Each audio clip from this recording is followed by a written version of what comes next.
মৎস্যকামারী ভাই বন্ধুরা আসসালামু আলাইকুম। দেশ এবং দেশের বাইরে থেকে যেখান থেকে আমাদের এই ভিডিওটি দেখতে পাচ্ছেন তাদেরকে অনেক অনেক প্রীতি ও শুভেচ্ছা জানিয়ে শুরু করছি আজকে নতুন ভিডিও। আজকে আমরা আলোচনা করব দেশি শিং মাছ চাষ পদ্ধতি নিয়ে। আপনারা সবাই জানেন যে দেশি শিং মাছ চাষ করে অনেক মৎস্য চাষি আসে দিন দিন বিভিন্নভাবে লসের সম্মুখীন হচ্ছে বা সর্বশান্ত হচ্ছে এবং দেশি শিং মাছের পোনা মজুত করে পর্যাপ্ত পরিমাণ খাবারও দিয়ে যাচ্ছে, কিন্তু মাছ সঠিকভাবে বা সঠিক সময়ে বড় হচ্ছে না, যার দরুন সঠিক সময়ে হারভেস্টিং বা বিক্রয় করা যাচ্ছে না।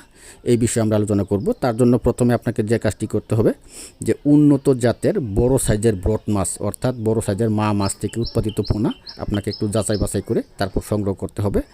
এবং আপনারা সবাই জানেন যে মা মাছটি যতটুকু বড় থাকে এবং পরবর্তীতে এ থেকে উৎপাদিত পোনাগুলো কিন্তু ওই রকমই বড় হয়। যেমন একটি মা মাছের ওজন যদি 100 গ্রাম হয় এবং এ থেকে উৎপাদিত পোনাগুলি পরবর্তীতে কিন্তু 100 গ্রামই হবে। এবং একটি মা মাছের ওজন যদি 50 গ্রাম বা 40 গ্রাম ওজন হয় এবং এ থেকে উৎপাদিত পোনাগুলি পরবর্তীতে আপনি যত খাবারই দেন না কেন 40-50 গ্রামের বেশি হবে না। দ্বিতীয় হচ্ছে যে আপনাকে অবশ্যই সস্তায় পোনা ক্রয় করা থেকে বিরত থাকতে হবে। অনেক প্রতারক চক্র আছে যারা শিং মাছের পোনা গ্রেডিং করে মাথার মাছ অর্থাৎ যে ফিমেল মাছগুলি আছে এইগুলি বিক্রয় করে দেয় এবং অবশিষ্ট যে মাছগুলি আছে ওইগুলি কিন্তু সস্তায় 60 পয়সা 70 পয়সা 80 পয়সা এরকম দরে বিক্রয় করে দেয়। এই ধরনের পোনা ক্রয় করা থেকে আপনাকে বিরত থাকতে হবে।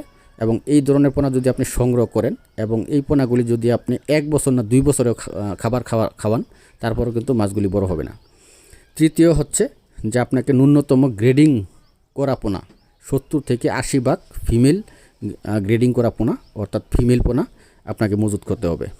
এবং চতুর্থ হচ্ছে যে ভালোভাবে পুকুর প্রস্তুত করে অর্থাৎ পুকুরে পর্যাপ্ত পরিমাণ জুপ্লাঙ্কটন প্রাকৃতিক খাবার তৈরি করে তারপর আপনাকে এই শিং মাছের পোনা মজুত করতে হবে। আবার আপনার পুকুর প্রস্তুতি যত ভালো হবে আপনার মাছের গ্রোথ তত ভালো হবে।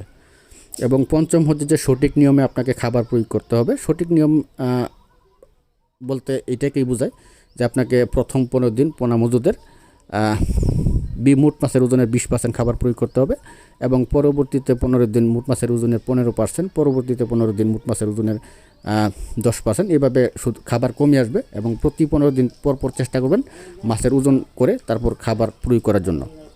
এবং ষষ্ঠ হচ্ছে যে নিয়মিত আপনাকে জীবাণুনাশক অর্থাৎ টিমসেন আছে, পলকাট আছে, পেথোনিল আছে, মাইক্রোনিল আছে, এইগুলি আপনাকে ব্যবহার করতে হবে। এবং এইগুলি ব্যবহার করে যদি আপনি 5 থেকে 6 মাস চাষাবাদ করেন তো দেখতে পাচ্ছেন যে মাছগুলি দেখতে পাচ্ছেন এরকম বড় হবে এবং এর চেয়েও বড় হবে। বিশেষ করে 8 থেকে 10 পিসে কেজি বা 10 থেকে 12 পিসে কেজি হওয়ার সম্ভাবনা রয়েছে। তো সবাইকে অসংখ্য ধন্যবাদ ভিডিওটি দেখার জন্য। সঙ্গে থাকবেন এবং ভিডিওতে একটি লাইক দিতে ভুলবেন না।